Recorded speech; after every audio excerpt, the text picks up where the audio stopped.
Hi friends, இன்னைக்கு நம்ம வீடியோல சாக்லேட் மில்க் ஷேக் செய்ய போறோம். இது ரொம்பவே டேஸ்டா இருக்கும். குழந்தைங்கலாம் ரொம்பவே விரும்பி சாப்பிடுவாங்க. அதை எப்படி செய்யலாம்ங்கறத வாங்க பாத்துருவோம்.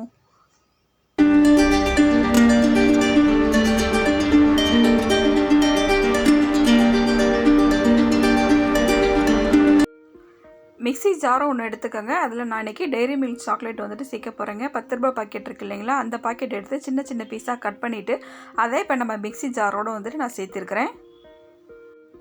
இதோட மயிலும் நான் 3 ஸ்பூன் அளவுக்கு நான் போட போகிறேங்க. மயிலும் இப்போ அதுவுமே நமக்கு லூஸில் கிடைக்கிது 10 ரூபாய் 20 ரூபாய் பாக்கெட்டில்.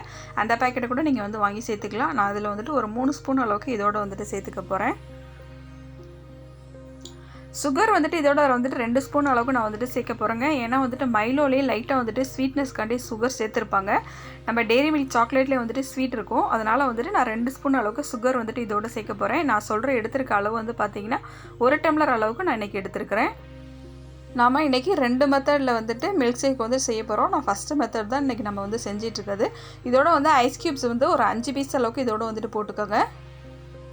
பால் இதுக்கு பார்த்தீங்கன்னா 1 டம்ளர் அளவுக்கு நான் பால் எடுத்திருக்கேன். பாலை நல்லா காய வச்சுட்டு அதை ஆற வச்சுருங்க. ஆற வச்சுட்டு ஃப்ரிட்ஜில் ஒரு 2 மணி நேரம் வச்சுட்டு அந்த பாலை நம்ம எடுத்துக்குவோம். ஏன்னா நம்ம ஐஸ் க்யூப்ஸும் சேர்த்துருக்கோம். பால் கொஞ்சம் கூலிங்காக இருக்குது. அது அடிக்கிறப்பே நம்ம பார்த்திங்கன்னா நமக்கு நல்லா பொங்கி வரும். அதுக்காண்டி தான் நம்ம காய்ச்சி ஆற வச்ச பால் எடுத்துருக்கோம். அந்த பாலை இதோட சேர்த்துக்கிறேன். இப்போ இதை நம்ம மிக்சியில் நல்லா அடித்து எடுத்துகிட்டு வந்திருக்கோம். நம்ம போட்டிருக்க சர்க்கரை எல்லாமே நல்லா கரையிற அளவுக்கு நல்லா மிக்சியில் அடித்து எடுத்துக்கோங்க. இப்போ நல்லா அடித்து எடுத்துகிட்டு வந்தாச்சு. இப்போ இந்த மாதிரி கண்ணாடி கிளாஸ் ஒன்று எடுத்துக்கோங்க. அதில் நம்ம சாக்லேட் சிரப் இருக்குது பார்த்தீங்களா, அதை லைட்டாக இந்த மாதிரி எல்லா இடத்தையும் படுற அளவுக்கு இந்த மாதிரி பண்ணி விட்டுட்டு ஃப்ரிட்ஜில் ஒரு 10 மினிட்ஸ் வச்சு எடுத்துகிட்டு வந்துடுங்க. நம்ம சாக்லேட் சிரப் ஊற்றிருக்கிறது ஃபுல்லாக கொஞ்சம் கெட்டியமாக அப்படியே டம்ளரை சுற்றி பிடிச்ச மாதிரி இருக்கும். இந்த டைமில் நம்ம மிக்சியில் அடித்து எடுத்து வச்சுருக்கோம் பார்த்தீங்களா, அதை இதோட சேர்த்துருவோம். நம்ம டம்ளர் மிக்ஸி ஜாரை கொஞ்சம் மேலே தூக்கி வச்ச மாதிரி ஊற்றுங்க. அப்படி ஊற்றுனீங்கன்னா நமக்கு பார்க்குறதுக்கே ரொம்ப அழகாக தெரியும். இப்போ இதுக்கு மேலே நம்ம டெக்கரேஷன் பண்ணிடலாம். சாக்லேட் சிரப்பு வச்சு அதை பின்னாடி எப்படி செய்கிறாங்கிறத பார்க்கலாம். இன்னொரு மெத்தடில் நம்ம ட்ரை பண்ணலாம். இது மாதிரி மிக்ஸி ஜாரை எடுத்துக்கோங்க. எடுத்துகிட்டு 1 டீஸ்பூன் அளவுக்கு நான் இன்ஸ்டன்ட் காஃபி பவுடர் அதோடு சேர்த்துருக்கிறேன். நம்ம ஃபஸ்ட்டு மெத்தடில் ட்ரை பண்ணப்போ நம்ம டெய்ரி மில்க் சாக்லேட் போட்டிருந்தோம். இதில் நம்ம கோகோ பவுடர் சேர்க்க போகிறோம். 1 ஸ்பூன் அளவுக்கு கோகோ பவுடர் இதோடு சேர்த்துக்கோங்க. இதோட சுகர் பார்த்திங்கன்னா ஒரு 2 ஸ்பூன் அளவுக்கு நம்ம இதோட ஆட் பண்ணிக்கலாங்க. இதோட சாக்லேட் சிரப் நான் 2 ஸ்பூன் இதோட ஆட் பண்ண போகிறேங்க. சாக்லேட் சிரப் எப்படி செய்கிறது அப்படிங்கிறத நான் ஏற்கனவே வீடியோ போட்டிருக்கேன். என்னோடய ப்ளேலிஸ்ட்டில் போய் நீங்கள் செக் பண்ணி பார்த்தா தெரியும். அப்படி இல்லைன்னா கீழே டிஸ்கிரிப்ஷன் பாக்ஸ்லேயே கொடுக்குறேங்க எப்படி சாக்லேட் சிரப் செய்கிறது அப்படிங்கிறத. 2 ஸ்பூன் அளவுக்கு இதோட சேர்த்துக்கோங்க. இப்போ இதோட நம்ம ஐஸ் க்யூப்ஸ் சேர்த்துக்கலாங்க. ஒரு 5 பீஸ் இருக்கிற அளவுக்கு ஐஸ் க்யூப்ஸ் இதோட நான் சேர்க்க போகிறேன். இதோட பால் நான் ஒரு 200 ml சேர்க்க போகிறேங்க. பாலை நல்லா காய்ச்சிட்டு ஆற வச்சுட்டு ஃப்ரிட்ஜில் ஒரு 1 hour வச்சு எடுத்துக்கோங்க. கொஞ்சம் சில்னஸாக இருக்கிற அளவுக்கு வேணும் பால். அந்த அளவுக்கு எடுத்துகிட்டு இப்போ இதோட சேர்த்துக்கலாம்.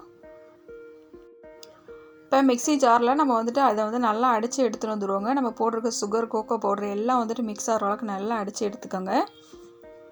நாம் அடித்து எடுத்துகிட்டு வந்தாச்சு. நம்ம ஏற்கனவே ஃபஸ்ட்டு மெத்தட் ட்ரை பண்ண மாதிரி தான். இந்த மாதிரி சாக்லேட் சிரப்பை கண்ணாடி கிளாஸில் இந்த மாதிரி ஊற்றிட்டு ஃப்ரிட்ஜில் ஒரு 10 மினிட்ஸ் வச்சு எடுத்துக்கோங்க. இப்போ நம்ம மிக்சியில் அடித்து எடுத்து வந்திருக்கோம் பார்த்தீங்களா, அதை இதோட சேர்த்துடலாம். அவ்வளோதாங்க, நமக்கு இன்னொரு மெத்தடான மில்க் ஷேக்ஸ் ரெடி ஆயிடுச்சு. இப்போ இதுக்கு மேலே நம்ம டெக்கரேஷன் பண்ணுறதுக்கு நம்ம சாக்லேட் சிரப் இருக்குது பார்த்தீங்களா, அதை மேலே இந்த மாதிரி நமக்கு விருப்பப்பட்ட டிசைன் இது மேலே போட்டு விட்டுக்கலாம். நாம் செகண்ட் மெத்தட் ட்ரை பண்ணதுக்கு பார்த்தீங்கன்னா நம்ம சாக்லேட் சிரப்பு மேலே டெக்கரேஷன் கொடுத்துருக்குறேன். நம்ம ஃபஸ்ட்டு மெத்தடுக்கு ட்ரை பண்ண மில்க் ஷேக் நான் டெக்கரேஷனுக்கு கோகோ பவுடர் மேலே போட்டிருக்கேங்க. நம்ம விருப்பம் தான், நீங்கள் கோகோ பவுடர் போட்டாலும் போடலாம், இல்லை சாக்லேட் சிரப்பை கூட நீங்கள் மறுபடியும் அதிலே கூட ஊற்றிக்கலாம். இந்த 2 மெத்தடான மில்க் ஷேக்கை நீங்களும் உங்கள் வீட்டில் ட்ரை பண்ணி பார்த்துட்டு எப்படி வந்துருந்துச்சு அப்படிங்கிறத எனக்கு கமெண்ட் பண்ணுங்கள். நீங்கள் இப்போ தான் நம்ம சேனலை ஃபஸ்ட் டைமாக பார்க்குறவங்களா இருந்தால் சேனலை சப்ஸ்கிரைப் பண்ணிக்கோங்க. அதில் ஆளுங்கிற ஒரு பெல் சிம்பிள் இருக்கும், அதை கிளிக் பண்ண மறந்துடாதீங்க. அப்போ தாங்க நான் போடுற ஒவ்வொரு வீடியோ உங்களுக்கு நோட்டிஃபிகேஷனாக வரும். தேங்க்ஸ் ஃபார் வாட்சிங்.